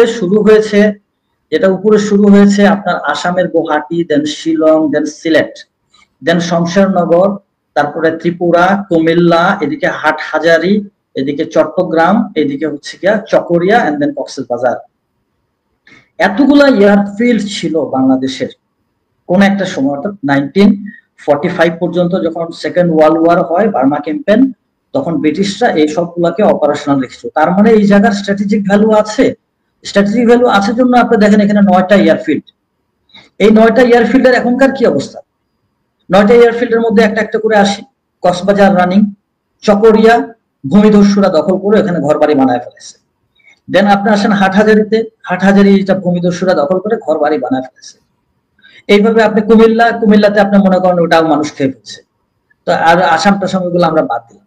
আমরা প্রথমে তো আমরা আমাদের নিজেদের জিনিসটাকে আমরা গুছিয়ে রাখতে পারি নাই। এই যে একটা রানওয়ে দরকার একটা এয়ারক্রাফটের জন্য, বা একটা প্লেন ওঠানামার জন্য আপনার দরকার একটা রানওয়ে। এয়ারক্রাফট তো আর আকাশ থেকে এমনি তো গুলতির মতন মেরে দিলাম, আকাশে উড়ে গেল আর উড়ে চলে আসলো, তাতে তো ট্রেনিং হবে না। Unit runway to take off to land, এবং সেই রানওয়েটা অপারেশনাল রাখতে হবে। তা আপনার এই জিনিসই তো মানুষ ভূমিদস্যুরা খেয়ে ফেলছে। দেন আপনি দেখেন 1985 এর একটা পিকচার আপনাকে আমি পাঠিয়েছি, যদি আপনি কাইন্ডলি ওটা একটু শো করেন আমাদের দর্শকদের জন্য। 1985 এ ঢাকা কুর্মিটোলা আমাদের কুর্মিটোলা রানওয়ের আশেপাশে কোনো জনবসতি ছিল না। দেন এই একই ছবি আপনার যদি দেখেন 2004 এ সেখানে আস্তে আস্তে ঘরবাড়ি হওয়া শুরু করলো, হাউজিং হওয়া শুরু করলো। 2025 এ এসে এটা পুরোপুরি স্লাম এরিয়ার মতন হয়ে গেল, ইটস আ ডেন্স এরিয়া। এখন এই ডেন্স এরিয়াটাতে আপনি দেখেন এখানে যদি কোনো ক্রাইসিস হয় এখানে কি করবে? বাংলাদেশ এয়ারফোর্স কিন্তু বিভিন্ন সময় তারা বিভিন্নভাবে তারা প্রতিবাদ করেছে যে রানওয়ের অ্যাপ্রোচ অ্যাঙ্গেলে এই বিল্ডিং এত হাইটের বিল্ডিং এগুলো রাখা যাবে না। তাহলে রাজুক কি করলো? রাজুক তথাকথিত যে রাজুক যারা বিল্ডিং এর পারমিশন দেয়, এতগুলা চেক টেক করে, রাজুক এখানে এত হাইটের বিল্ডিং গুলা বানালো, এই অ্যাপ্রোচের মধ্যে বানালো। যদি এই অ্যাপ্রোচের মধ্যে যদি জেনারেল পিকচার হয়ে থাকে, তাহলে আপনি এখন চিন্তা করেন যে একটা এয়ারক্রাফট আকাশে উঠে বিল্ডিং দেখে সে তার ল্যান্ডমার্ক কেমনে পাবে যে আমার রানওয়ে এই বরাবর এবং আমাকে এই বরাবর প্লেনটাকে ল্যান্ড করাতে হবে, অথবা বেলি ল্যান্ডিং করে অ্যাটলিস্ট আমি জনগণকে সেভ করব। এটা তার মানে আমাদের যেটা আসতেছে যেটা সেটা হলো যে আমাদেরকে প্রপার ম্যানেজমেন্টে যেতে হবে। প্রপার ম্যানেজমেন্টটাতে কি, we have everything, we have land, আমাদের রানওয়ে আছে, আমাদের লালমনিরহাটটাকে অপারেশনাল করা হোক, আরো অপারেশনাল হবে, আমাদের নতুন এয়ারক্রাফট কেনা হোক। মানে এয়ারক্রাফট কেনা এটা 1 বছরের মানে কাজ না। একটা এয়ারক্রাফট কিনতে গেলে সেটার স্পেক মানে স্পেসিফিকেশনটাকে সিলেক্ট করা, বাংলাদেশের জন্য কোনটা বেস্ট ফিট হবে সেটাকে রাখা, পাইলটের কনভার্সন করা, সে পাইলটকে বিদেশে পাঠানো, সেটাকে সে ট্রেনিং করবে, সেটাকে সে চালায় আবার বাংলাদেশে আসবে, এটা চারটিখানি কথা না, it's a long time. Hasina 15 বছর এই জিনিসটাকে নষ্ট করে দিয়েছে। এই জিনিসগুলো যদি আমরা করি, আমার মনে হয় we can have a strong air force, আমাদের একটা স্ট্রং বিমান বাহিনী যদি আমাদের হয়, এন্ড দেন আলটিমেটলি ইনশাল্লাহ এটা নিয়ে যে এই যে কথাগুলা, এই কথাগুলা এখানে আর আসবে না আমাদের ইন ফিউচার। সুমন ভাই আপনার পর্যবেক্ষণটা কি? আপনি তো শুনলেন, এবং যে গুরুত্বপূর্ণ একটা কথা আসলো, ওই যে কমিউনিকেশন সিস্টেম জ্যাম করে দেওয়ার কারণে এই বিপর্যয় ঘটলো কিনা, এই তদন্ত কি আমরা আন্তর্জাতিক সহযোগিতা নিতে পারি কিনা, আপনি কি মনে করেন? আপনার কাছ থেকে একটু শুনি। সেটাতে আমি আসবো। তার আগে আমি একটু দুইটা কথা বলে নিই। যে কথাগুলো হচ্ছে যে হ্যাঁ, জ্যামিং হয়েছে কি বা এটা সম্ভব কিনা, এখন এখানে আমাদের খেয়াল রাখতে হবে যে ভারত পাকিস্তান যুদ্ধের যে সিনারিও, এবং আমি ইনফ্যাক্ট গতকালকে ইলিয়াসের একটা প্রোগ্রামে জিনিসটা বলছিলাম যে একটা সম্ভাবনা আছে, বাট ভারত মনে রাখতে হবে পাকিস্তান এবং চায়না তারা এটা সম্ভব করছে যে পাকিস্তানের বর্ডারে আসার 300 মাইল আগেই তারা রাফালগুলোকে ফেলে দিতে পারছে, বিকজ পাকিস্তান চায়নার যে ওভারঅল থিয়েটার প্ল্যাটফর্ম তার অংশ হিসাবে তার air force, air defence, air capacity, air force মানে শুধুমাত্র ফাইটার প্লেন না, অনেক কিছু আছে, সফটওয়্যার বেসড যেই প্ল্যাটফর্ম তার অংশ, এবং সেটা হচ্ছে বাইজু স্যাটেলাইটের মাধ্যমে নিয়ন্ত্রিত, যেটাতে আর কেউ অ্যাক্সেস করতে পারে না, কোনো বৃহৎ শক্তি পারে না। সেই জায়গাটাতে তারা সরাসরি অন্য কিছু ছাড়াই সেগুলোকে টার্গেট করে, লক করে, জ্যাম করে ধ্বংস করে দিছে। ভারতের সেই ক্যাপাসিটি নাই, ভারত মাতা গো মাতা কারো সেই ক্যাপাসিটি নাই। তাহলে তাদের কি আছে? তারা কিন্তু কাছাকাছি জিনিস পারে, সেটা হলো গিয়া আপনি যে এয়ারক্রাফটটাকে টার্গেট করবেন তাদের কোনো না কোনো চর, কোনো না কোনো লোক সেই এয়ারক্রাফটটাতে ফিজিক্যালি একটা চিপ বা সেন্সর বসাই দিবে। ওদের ওইখানে যেই সফটওয়্যার বেসড মিসাইল আছে বা জ্যামিং সিস্টেম আছে, সেগুলো সেটাকে লক করতে পারবে তখন কখন, যখন আপনি এখানে একটা সেন্সর বসাতে পারবেন সেই এয়ারক্রাফটের গায়ে, মেবি একটা মাছির সমান একটা সেন্সর। এখন সেটা ভারত থেকে কে বসাতে পারে? আমি আমার গতকালকে বলছি, আমরা সবাই জানি ভারতের এয়ারফোর্সের, ভারতের মিলিটারির চারজন অফিসার এখন পর্যন্ত কিন্তু আমাদের military institute of science and টেকনোলজিতে আছেন, যেখানে প্রশিক্ষণ দিচ্ছেন। তারা যে কোনো ক্যান্টনমেন্টে যে কোনো জায়গায় যেতে পারেন। তাদের মতো তারা, আমি বলতেছি না তারা, তাদের মতো আমাদের প্রায় 32 লাখের মতন ভারতীয় আমাদের এখানে জব করতেছে হাই পেড, তারা বিভিন্ন জায়গায় যেতে পারে। তাদের কোনো লোক যদি সেই সেন্সরটা কোনোভাবে আমাদের বিমানে বা সেই ফাইটার এয়ার জেটের মধ্যে লাগাই দেয় কোনো না কোনো জায়গায়, কেউ তো চোখেও দেখতে পারবে না, তখন জ্যামিং এর টার্গেটটা থাকে। দেন একটা দর্শক একটা প্রশ্ন করছে ইম্পর্টেন্ট, যে ভারত পাকিস্তানের তুলনায় আমাদের এয়ারফোর্স বা আমাদের বিমান বাহিনীর সক্ষমতা কতটুকু। আমি যদি বলি মেজর ফেরদৌসের সাথে মিলাই যে আমাদের বিমান বাহিনীর সক্ষমতা, বিমান যদি আপনি তার বিমান ক্রু সদস্য সংখ্যা, হিউম্যান ক্যাপাসিটি ধরেন, অবশ্যই অনেক বেশি, অনেক ভালো, অনেক উঁচুতে ভারত পাকিস্তানের তুলনায়। বাট আমরা কোন জায়গায় অবশ্যই পিছিয়ে আছি, স্বীকার করতে লজ্জা নাই, সেটা হচ্ছে ইকুইপমেন্ট, আর্মামেন্ট এবং ডেভেলপমেন্ট, যেটা মেজর ফেরদৌস কভার করলেন, যে আমাদেরকে যদি একই পরিমাণে আনুপাতিক হারে আমাদের কাছে ইকুইপমেন্ট এবং আধুনিক যন্ত্রপাতি থাকে, তাহলে আমাদের পক্ষে সেই জিনিসটা সম্ভব। এখন আধুনিক যন্ত্রপাতির ক্ষেত্রে যেই মেজর ফেরদৌসের দুইটা কথা থেকে আমি একটু সামান্য কাউন্টার করব। মেজর ফেরদৌস যে জিনিসটা বললেন যে আমাদের যেই J7 যেটা আছে সেইটা হচ্ছে একটা এবং সেটার পারফরমেন্স ভালো ছিল, উন্নত ছিল। আমার কন্টেনশনের জায়গাটা এখানে হচ্ছে, তাহলে এতগুলা পরিমাণে সমস্যা হইলো কেন, পড়ে গেল কেন, ক্র্যাশ করলো কেন, 1 নাম্বার। 2 নাম্বার হলো, ভাই মধুবালা এক সময় উনি ইয়াং ছিলেন, সুন্দরী ছিলেন, উনি যখন বয়স্ক হয়ে গেলেন অবশ্যই উনি সুন্দরী ছিলেন, বাট যে কোনো মানুষের একটা বয়স থাকে, ইয়াং অবস্থায় একটা চেহারা থাকে, কার্যক্ষমতা থাকে, বুড়া হয়ে গেলে আরেকটা জিনিস হয়। আমরা যেই J7 এর কথা বলতেছি, প্রথম কথা হলো সেটা 35 বছর আগের জিনিস। এবং আজকে থেকে 10 বছর আগে বেশিরভাগ অ্যাডভান্স মিলিটারি এই J7 ব্যবহার করে না। আমি বলতেছি না যে চায়না বা অন্য কোনো দেশের কথা বলে বলতেছি না, এগুলো আপগ্রেডেড হয়, 1 নাম্বার জিনিস। 2 নাম্বার যেটা ভয়ঙ্কর, যেটা আপনি শুনবেন, 2013 সালে যখন এগুলো কেনা হলো, আমাদের ফ্লিটে যুক্ত হলো, বলা হলো যে আমরা, ধারণা দেওয়া হলো যে আমরা নতুন বা আমরা রিফারবিশড ফাইটার জেট কিনতেছি। কেনা হলো কি জানেন? শুধুমাত্র ওভারহল করা, মানে যেটা আপনি 1000 কোটি টাকা যদি বাজেট হয়, দেখাচ্ছেন আপনি এগুলা কিনতেছেন 1000 কোটি টাকা দিয়ে, আপনি লাইন ঘাট করে নিলেন, কারণ এখন থার্ড পার্টি পারচেস হয়, যেখানে তারেক সিদ্দিকী, রেহানা, হাসিনা তারা এবং তাদের সুপুত্র জয় তারা টাকাটা অ্যাকচুয়ালি ভাগ করে নেয়। তার মানে 1000 কোটি টাকা বাজেট, যেটা যুক্তিযুক্ত নতুনটা কিনবার জন্য। বাট তার বদলে 100 কোটি টাকা দিয়ে আপনি করলেন কি, শুধুমাত্র ইঞ্জিন ওভারঅল করা জিনিসগুলোকে কিনে আমাদের এখানে যুক্ত করলেন। বাকি 900 কোটি টাকা কার পেটে গেল? জয়, হাসিনা, রেহানা, তারেক সিদ্দিকী এবং তাদের সাথে যারা। তো আমি J10C ভালো, অবশ্যই এখনো ভালো, আমি প্রশংসা করি, সরি J7 ভালো প্রশংসা করব, বাট আমরা তো ভাই আসল জিনিস কিনি নাই। আমাদেরকে নতুন বা রিফারবিশ বলে পুরনো জিনিসই তখন গছায় দেওয়া হচ্ছে, এবং সেটা আমরা 12 বছর ধরে ব্যবহার করতেছি। সেটাতে আর কি থাকবে? সেটা আকাশে উঠতেছে, একজন পাইলট, সুপ্রশিক্ষিত পাইলট সেটা কষ্ট করে নিতেছেন, সেটা তো আলহামদুলিল্লাহ। দেন আসতেছি যে আধুনিকায়ন।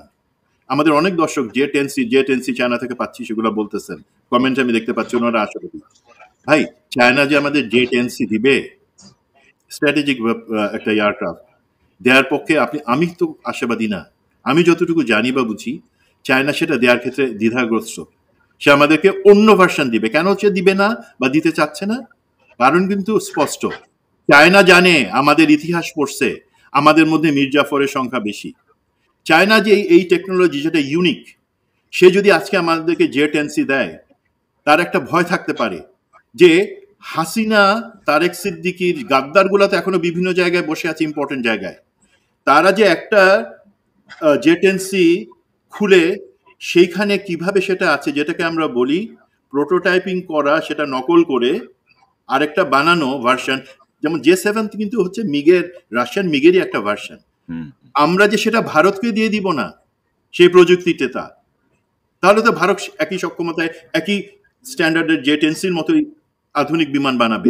তাদের প্রশ্ন এবং চিন্তা সেই জায়গায় যে তারা আমাদেরকে দেওয়ার আগে নিশ্চিত হতে চায়, বাট তারা তাকাইলে কি দেখে?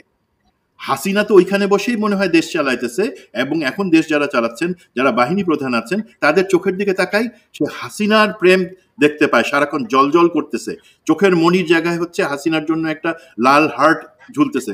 চায়না কোন সাহসে আমাদেরকে এখন এই J10C দিবে, যেখানে জানে এই প্রযুক্তি চুরি হয়, যা ইন্ডিয়ার কাছে চলে যাওয়ার সম্ভাবনা আছে। তো আমি আশাবাদী না। আমাদেরকে যদি আমরা ওই ওভারঅল করা জিনিস আনার বদলে আমাদের বাহিনীগুলোকে ওভারঅল না করি, সেটা হবে না। যদি ভাই একটু সময় দেন, আমি কয়েকটা জিনিস একটু আলাপ করে নিতাম।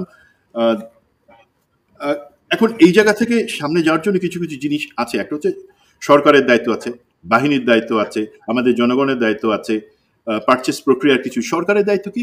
সরকারকে পরিষ্কারভাবে বুঝাইতে হবে তার কাজে যে এটার হাসিনা সরকার না, এটা খুনি হাসিনা কোনো স্বৈরাচারী সরকার না। তাহলে যদি না হয়, সে বোঝানোর বড় পদক্ষেপ কি? আমরা ভারতের আমরা বলি গত 15 বছরে ভারত আমাদেরকে মানা করছে, সেই কারণে আমরা এয়ারফোর্স ডেভেলপ করি নাই বা কোনো আর্মি নেভি কিছুই আধুনিকায়ন করি নাই। তো গত 15 বছর পরে তো 1 বছর ক্যালেন্ডারে চেঞ্জ হয়ে গেছে, তাই না? 1 বছরে আপনারা কি করছেন? 9 মাস আগে বর্তমান সরকার প্রধান, নিরাপত্তা উপদেষ্টা এবং প্রতিরক্ষা সচিব, তাদের কাছে প্রস্তাবনা গেছিল যে ঠিক আছে, আমরা যদি নতুন আধুনিক এয়ারক্রাফট এখনো না কিনি, নির্বাচিত সরকার আসার পরে কিনে, ইটস ওকে, বাট আমাদের বর্তমান এয়ারক্রাফটগুলোকে মেনটেনেন্সের জন্য জরুরি ভিত্তিতে দরকার, এটা আবশ্যক। আপনারা তো সরকার সেই বাজেটটা দেন নাই। এখন যদি আমি কাউকে, জনগণকে বলি, এটা খেপানোর জন্য না, আপনারা সরকারকে প্রশ্ন করেন না কেন যে আপনারা এই যে, তাহলে কি এই আমাদের পুরনো যেই এয়ারক্রাফট যেগুলো এখন ভেঙে পড়লো, সেটা মাইলস্টোনের উপর আমাদের শিশুরা মারা গেল, সেটার জন্য একটা জবাব থাকতো না? আমরা তো মেনটেনেন্স করছি, আপনারা তো মেনটেনেন্সের বাজেটই দেন নাই, গত 9 মাস হয়ে গেল। দেন আপনারা শুধুমাত্র এয়ারক্রাফট কিনে তো হবে না, আমাদের অত টাকা নাই। ওটা হাসিনা, জয়, ওদের পকেটে সব টাকা চলে গেছে। আমাদের কিছু বিভিন্ন চুক্তিতে আসতে হবে সরকারকে, এবং সেই চুক্তিগুলো এমনভাবে হতে হবে যাতে আমাদের কম খরচ হয়। বাহিনী প্রশিক্ষণের দরকার আছে, কড়া প্রশিক্ষণ। আমরা ট্রেনিং ভুলে গেছি, শুধু বিমান বাহিনী না, আমাদের পদাতিক হিল ট্র্যাক্সে আজকে আপনি পাঠান, এই মেজর ফেরদৌস, আমরা আমাদের মতো এরা বা বাকি যারা এখন জেনারেল আছে তারাই শেষ পর্যন্ত আমরা হিল ট্র্যাক্সে আমরা পেট্রোলিং করছি। তারপরে কি হচ্ছে, 28 দিনের পেট্রোল কি 28 দিন শুধু ছড়ার পানি খেয়ে টিকে থাকা আর ওইখানে কিছু পাইলে সেটা রান্না করে খাওয়া, সেই ট্রেনিং তাদের আছে?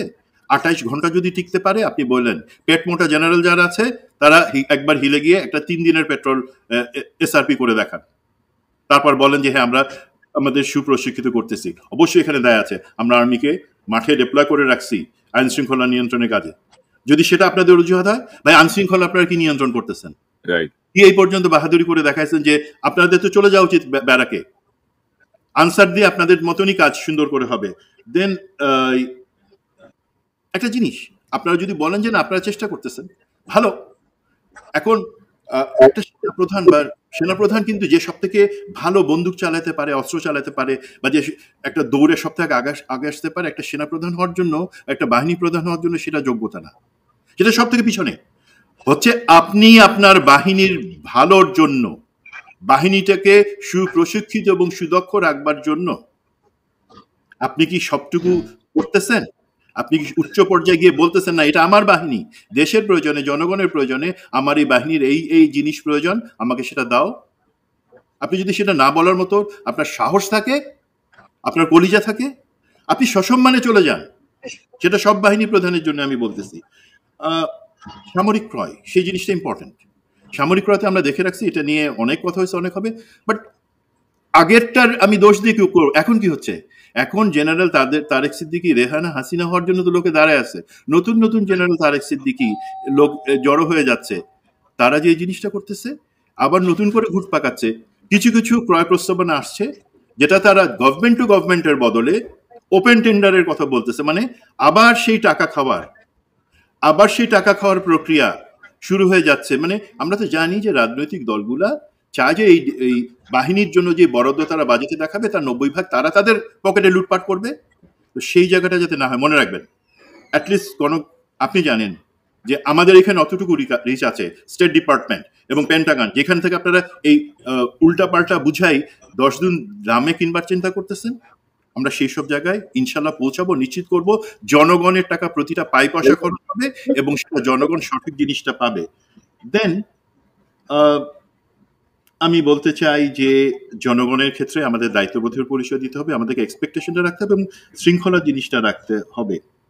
না ওইটাই, এখন ধরেন আপনি যেটি বলছিলেন আমি আপনার সঙ্গে সম্পূর্ণ একমত যে হাসিনা তো ধরেন গত 15 বছরে আমাদের সশস্ত্র বাহিনী, আমাদের সেনা, নৌ, বিমান, এই 3টা বাহিনীকে যতটুকু সম্ভব দুর্বল করার চেষ্টা ছিল, যতটুকু সম্ভব আনইকুইপড রাখা, মেনটেনেন্স তো কিছুই হয়নি। কিন্তু প্রশ্ন হচ্ছে গত 1 বছরে কি ঘোড়ার ডিম করলো এরা? এবং যদি আমাকে একটু 1 মিনিট সময় দেন, গত একটা বছরে করবে কি? আপনি সরকার এবং বাহিনী প্রধানরা মানবাভিমান করে বাচ্চার মতন ব্যবহার করতেছেন। এবং বাহিনী প্রধানদের আমি বলি, আপনারা যে উদ্যোগ, যেটা কারণে লোকে হাততালি দেয়, যে আপনারা ডিজিএফ এর সমস্ত ডিজিকে সেখান থেকে চাকরিচ্যুত করলেন, তারপর এনএসআই ডিজিদেরকে চাকরিচ্যুত করলেন যারা হাসিনা আমলে ছিল, গুম খুন এই সমস্ত কারণে, এবং মামলা শুরু করছেন বা মামলা করতেছে তারা। আপনি কি বলতে পারবেন বা মেজর ফেরদৌস, আমি যে ডিজিএফ এর কোন ডিজি গুলি করছে বা গুলির আদেশ দিছে বা কি করছে, আমাদের কাছে এখন পর্যন্ত কোনো তথ্য আসে নাই। অবশ্যই আমরা জানি কিছু, বাট আমরা জানি, আমরা দেখছি আমাদের বাহিনী প্রধানরা তো শেখ হাসিনাকে পালায় কোলে তুলে নিয়ে মোদির কোলে দিয়ে আসছে, হেলিকপ্টারে করে, আর বিমান বাহিনী প্লেনে করে। আমাদের বাহিনী লোকজন যখন কমান্ডে, তখনই তো ছাত্র জনতার উপর গুলি করে আমাদের 2000-এর মতো নিরীহ মানুষ মারা হয়েছে। তো আপনাদের দোষ কি এই ডিজিএফআই বা এনএসআই ডিজিদের থেকে কম আপনারা মনে করেন? দায়িত্ব তাহলে যদি তাই হয়, আপনারা কেন পদত্যাগ করতেছেন না? আপনারা কেন বলতেছেন না যে তাদেরকে যদি চাকরি থেকে সরাই দিতে পারি, সরকার, প্রফেসর ইউনূস, আপনি আমাকেও সরাই দেন, বিকজ আমিও সেই একই পাপের পাপী।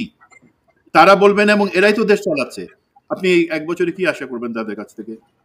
না, এবং ডক্টর ইউনূসের সবচেয়ে বড় ব্যর্থতা বলবো বা সবচেয়ে বড় অযোগ্যতা আমি বলবো যে উনি সেনাবাহিনী বা সশস্ত্র বাহিনীর উপরে ওনার নিয়ন্ত্রণ প্রতিষ্ঠা করতে পারেন নাই। এবং ধরেন 3 বন্ধু এখন, মানে একই ব্যাচের 3 জন সেনা নৌ বিমানের প্রধান। তো এটা তো ধরেন এবং তারা হাসিনার দ্বারা নিয়োগকৃত সেনা প্রধান, বিমান বাহিনী প্রধান, নৌবাহিনী প্রধান। এবং মেইনটেনেন্সে টাকা দেওয়া হয় নাই, গত 9 মাসও দেওয়া হয়নি, হাসিনা তো করেই নেই। তো এইটাকে ঠিক নিছক দুর্ঘটনাও বলবো না, এটাকে ধরেন এটা হচ্ছে যেমন আমি এখানে একটা আমার যে অনুষ্ঠানে যে থাম্বনেইলে একটা সার্ভে আমি ব্যবহার করেছি, আপনি নিশ্চয়ই দেখেছেন, যে এটা দুর্ঘটনা নয়, ব্যর্থতা, দুর্নীতি, বিশ্বাসঘাতকতা, ঠান্ডা মাথার খুন। এটা কিন্তু আমাদের আলোচনায় কিন্তু মোটামুটি এই বিষয়টি কিন্তু মোটামুটি স্টাবলিশড যে এটা ইচ্ছাকৃত একটা হত্যাকাণ্ড আমি বলবো, মেনটেনেন্স যদি না হয়। এবং আমি তো আজকে আলোচনা যেটি বেরিয়ে আসলো যে এখানে আসলে কমিউনিকেশন সিস্টেমকে জ্যাম করতে কোন ধরনের কোন স্যাবোটাজ হয়েছে কিনা সেই জায়গাগুলো আসলে দেখতে হবে। ফেরদৌস ভাই, আপনার কাছ থেকে আমরা আপনার বক্তব্যের মাধ্যমে অনুষ্ঠান শেষ করবো। সংক্ষেপে আপনার সর্বশেষ পর্যবেক্ষণ। আমি খুব ফ্ল্যাশ পয়েন্টে একটা কথা বলবো। নাম্বার 1, শুরুতে যেটা বলছিলাম যে লাশ গুমের ব্যাপারে, এখন যেহেতু অনেক কিছু সবকিছু খুব ক্রিস্টাল ক্লিয়ার, এবং একটা স্কুলে বাচ্চাদের ডেফিনেটলি তাদের একটা ইনভেন্টরি বা একটা লিস্ট আছে, ইনশাল্লাহ এই ধরনের কোনো ঘটনা আমি আশা দেখি না যে এই ধরনের লাশ গুম হবে। সবচেয়ে বড় কথা তো হয়ে গেছে, ঘটনা ঘটে গেছে, স্পেডকে স্পেড বলা উচিত। বিমান ক্র্যাশ হয়েছে, বাচ্চারা মারা শহীদ হয়ে গেছে। না হয় কি যে যখন ক্ষতিপূরণের ব্যাপার আসে, ডিসক্রেডিটের ব্যাপার আসে, এবং বিমান বাহিনী যুক্ত হয়ে পড়ছে, তো তখন ধরেন এগুলো হাইড করার চেষ্টা হয়। এখন আপনি তো বলছেন, আমরাও জানি, স্টুডেন্ট বলে দিবে যে রেজিস্টার সব আগুনে পুড়ে গেছে, এই যে ফিঙ্গারপ্রিন্টের বা কার্ড পাঞ্চের যে সিস্টেম ছিল সেটা আগুনে পুড়ে গেছে। আপনি কিভাবে ঠেকাবেন?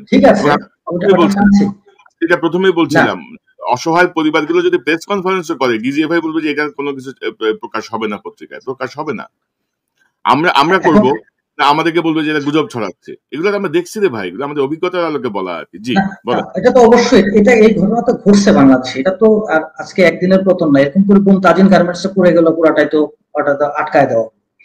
এখন কথা হচ্ছে যে লাশ গুম আমরা আশা করি, মানে আমি একটু পজিটিভ দিয়ে শেষ করতে চাচ্ছি, মানে আমি যেটা মনে করি যে লাশ গুম ইনশাল্লাহ এটা নিয়ে কোনো কিছু হবে না। আমি মনে করি যে আমাদের শিশু যারা, যে সমস্ত শিশুগুলা যাদের বার্ন হয়েছে, যত ডিগ্রি হোক, তাদেরকে এডুকেট ট্রিটমেন্ট দেওয়া দরকার, বিশেষ করে মেয়ে বাচ্চাদের। একটা মেয়ে বাচ্চা, সে তার শরীরে একটা বার্ন নিয়ে বড় হবে, and that will be very humiliating for her, তার জন্য। সুতরাং এটা যথাযথ ট্রিটমেন্টটা করা দরকার। এই ব্যাপারে আমাদের সরকার এবং সংশ্লিষ্ট বাহিনী তারা চেষ্টা করবে। দুটা পয়েন্ট আমি শুধু বলে রাখবো। অনেকের ভিতরে একটা প্রশ্ন আছে যে কেন ওল্ড এয়ারক্রাফটটা চালানো হলো আর কেন ট্রেনিং ফ্লাইট ঢাকাতে। এই দুটা ছোট ছোট করে বলার চেষ্টা করি। একটা হচ্ছে ওল্ড এয়ারক্রাফট, এটাকে যে আমি আগেই বলেছি যে এয়ারক্রাফটের 100 মানে একটা নির্দিষ্ট আওয়ার্স তার ফ্লাইং হওয়ার পরে তাকে গ্রাউন্ড করা হয়। তার মানে এই এয়ারক্রাফট ওরকম ছিল। সো এটা গেল এক। আর হচ্ছে যে আপনি কিন্তু ট্রেনিং শিডিউল, আপনাকে তো পাইলট তৈরি করতে হবে। আমি আগে বলেছি যে একটা পাইলট তৈরি করতে 5 to 7 ইয়ার্স লাগে। এখন আপনার এয়ারক্রাফট নাই, আপনার ঘরে গাড়ি নাই, আপনি তাই বলে সাইকেল চালায় তো আপনাকে রেডি করতে হবে জিনিস। তো তাই বলে আপনি এটাও বলতে পারেন যে আমি তাই বলে পাইলটকে মারবো না ভাঙা এয়ারক্রাফট দিয়ে। কিন্তু এয়ারক্রাফট তো ওই অবস্থায় রানিং ছিল জন্যই একটা এয়ারক্রাফট দিয়ে তাকে ট্রেন করাইতে হবে। পরে নতুন এয়ারক্রাফট আসলে সে ওটার সাথে অ্যাডাপ্ট করবে, কনভার্সন করবে। নাইলে তো পাইলটের ফ্লাইং শেষ হবে না। সে অ্যাডভান্স ট্রেনার, অ্যাডভান্স জেট করার পরে তো ফাইটারের সাথে যেতে পারবে না।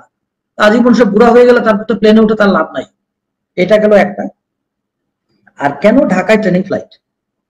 অ্যাকচুয়ালি এয়ারফোর্সের প্রতিটা ফ্লাইট যদি কোনো স্পেসিফিক মিশন বা এই ধরনের না হয়, তাহলে ট্রেনিং ফ্লাইটে বলা হয়। এটা এয়ার চিফ যদি উনিও যদি ফ্লাই করতে যান, যাওয়ার আগে ওনাকে কয়েকটা ট্রেনিং ফ্লাইট দিয়ে যেতে হবে, কারণ উনি ভুলে গেছেন ওনার প্যানেল বোর্ড ড্যাশবোর্ডে কোথায় কি আছে এটা করতে হবে। আর এটা তো একটা ফাইটারকে তৈরি করে নিতে হবে ঢাকার জন্য, because Dhaka is the centre of gravity. Dhaka centre of gravity, যদি কোনো কিছু হয় ঢাকাতে সংসদ ভবন, ঢাকাতে আমাদের অনারেবল চিফ অ্যাডভাইজারের অফিস, ঢাকাতে আমাদের সমস্ত headquarter. So Dhaka is important.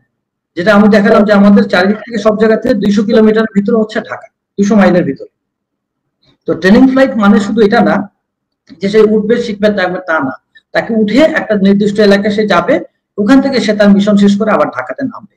So এটা একটা জিনিস যে ঢাকাতে এটা করতে হবে, এটা ঢাকাতে এটা ইট ইজ ইম্পর্টেন্ট। আর লাস্ট পয়েন্ট যেটা, সেটা হচ্ছে যে আমাদের সচেতন থাকতে হবে। আমাদের যেখানে আমাদের হাসিনা পালায় গেছে সেই জায়গা এবং হাসিনার পুতো চাল থেকে যেন ভবিষ্যতে আর যেন এরকম না হয়, যে কোনো একটা ছোট মিস্টেকও যেন আমাদের আর না হয়। হাসিনা চলে যায় 1 বছরে 12 মাসে কিন্তু আমাদেরকে 12 বার, কমপক্ষে 12 বার সে জ্বালায় দিয়ে গেছে। একটা ফেনী নদীতে বন্যা দিয়ে আমাদেরকে জ্বালায় দিয়ে গেল, রিক্সাওয়ালাদের হরতাল দিল, হাইকোর্টের মানে ঝামেলা করলো, এই আপনার কর কর্মকর্তাদের ঝামেলা করলো, একটার পর একটা প্রতি মাসে সে ওই রূপকথার ঠাকুরমার ঝুলির মতন সে একটার পর একটা গল্প ছেড়ে যাচ্ছে। সো হাসিনার গল্পের ভিতরে পুরো দেশকে ঐক্যবদ্ধ হয়ে হাসিনার গল্পটা বন্ধ করতে হবে। না, আর ভেরি আনফরচুনেট যে ধরেন আমাদের এই এখানে আপনি চিকিৎসার কথা বলছি ধরেন জুলাই বিপ্লব যারা আহত হয়েছে তাদের চিকিৎসা ঠিক মতো হয়নি। জুলাই বিপ্লবে যারা আহত হয়ে হসপিটালে কাজ চাচ্ছে তাদের মানসিক যে ট্রমা, সেই ট্রমার জায়গাটা আমরা এখন অ্যাডজাস্ট করতে পারি নাই। এই যে স্কুলের প্রত্যেকটি স্টুডেন্টের যে মানসিক যে ট্রমা, সেই ট্রমা যদি আপনি অ্যাডজাস্ট করতে না পারেন প্রপারলি, তারা তো ভবিষ্যতে এই ট্রমা থেকেই বেরিয়ে পারবে না, তাদের জীবন গড়বে কি? পাশাপাশি ধরেন এই আসিফ নজরুল বলতেছে যে বিদেশ থেকে ডাক্তার আনবে, এই শাখাওয়াত সাহেব বলতেছে সিঙ্গাপুরে পাঠাবে, আবার সন্ধ্যার সময় চিফ অ্যাডভাইজারের ফেসবুক থেকে বলছে সাহায্য দাও, বিকাশ নাম্বার দিচ্ছে। তো আমরা এখানে একটা পয়েন্ট আমি অ্যাড করতে চাই, একটা পয়েন্ট, বিদেশ থেকে ডাক্তার আনেন বা কি করবেন এটা নিয়ে আমি কথা বলবো না, but no doctor from India. এই শিশুদের বার্ন এই ট্রিটমেন্টের জন্য আমাদের ডক্টর ভেরি স্কিল, আমাদের ডক্টর পারবে এটা। ইন্ডিয়া থেকে কোন ডক্টর এসে বাংলাদেশের এই শিশুদের যেন কোনো চিকিৎসার ব্যবস্থা না নেয়, দিস ইজ, এটা আমি বলবো বাংলাদেশের সিটিজেন হিসাবে আমি এটা বলবো যে আমরা এই জিনিসটা করবো না। বিকজ যতদিন পর্যন্ত এয়ারক্রাফটের এই ক্র্যাশের একটা মানে ইনভেস্টিগেশন না হবে, যতদিন পর্যন্ত কোনো থার্ড পার্টি ইনভলভমেন্ট পাওয়া না যাবে, ততদিন পর্যন্ত নো ডক্টর ফ্রম ইন্ডিয়া। জি, আমিও আপনার সঙ্গে শতভাগ একমত যে আমাদের কোনো দরকার নেই ইন্ডিয়ান চিকিৎসকের বা ইন্ডিয়ান কোনো সাহায্যের, আমাদের ডাক্তারদের যথেষ্ট ক্যাপাবল। আমরা সবাই চাঁদা তুলে তাকে বাইরে পাঠাবো। আমরা 18 কোটি জনগণ, হাসিনার সেই প্রেরণামূলক কথা যখন হাসিনার পদ্মা সেতু নিয়ে কাহিনী হলো তখন বলে আমরা চাঁদা তুলে আমরা পদ্মা সেতু বানাবো, আমরা টাকা দিলাম পদ্মা সেতু বানালাম। এখন তাহলে আমরা বলি লেট আস স্টপ এভরিওয়ান, আমি নিজে বলবো I contribute and we all have to contribute, আমরা শিশুদের চিকিৎসা আমরা চাঁদা তুলে দেশের বাইরে। ধরেন এইসব এই মানে সরকারে যারা আছে তাদের এই যে ইরেসপন্সিবল বিহেভিয়ার, ইরেসপন্সিবল কথাবার্তা এবং হাসিনা পরবর্তী যে পরিবর্তনটা আমরা আশা করছিলাম সেটি এখনো আমরা পাচ্ছি না। দেখা যাক, আমরা পর্যবেক্ষণে রাখছি। মেজর ফেরদৌস খান, আপনাকে ধন্যবাদ। সুমন ভাই ইতিমধ্যে মেসেজ দিয়েছেন, তিনি বিদায় নিয়েছেন। নিশ্চয়ই আমরা নিকট ভবিষ্যতে আবার কথা বলবো। আমরা পরিস্থিতি পর্যবেক্ষণে রাখছি। আপনাকে অসংখ্য ধন্যবাদ ফেরদৌস ভাই। ধন্যবাদ ভাই, আসসালামু আলাইকুম। ওয়ালাইকুম আসসালাম। দর্শক, এতক্ষণ যে আলোচনা শুনলেন নিশ্চয়ই আপনি আলোচনা মর্মার্থ উপলব্ধি করতে সক্ষম হবেন।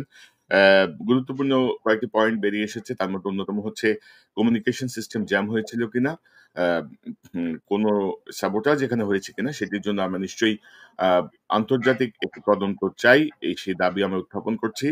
পাশাপাশি কেন গত 9 মাসেও বিমানের কোনো যুদ্ধ জাহাজগুলোর কোনো মেইনটেনেন্স হলো না, হাসিনা আমলে তো হয় নাই, এবং এখনো কেন হচ্ছে না বা এখনো কেন বাজেট দেওয়া হলো না, সেই জায়গাটাও আমার মনে হয় তদন্ত হওয়া উচিত।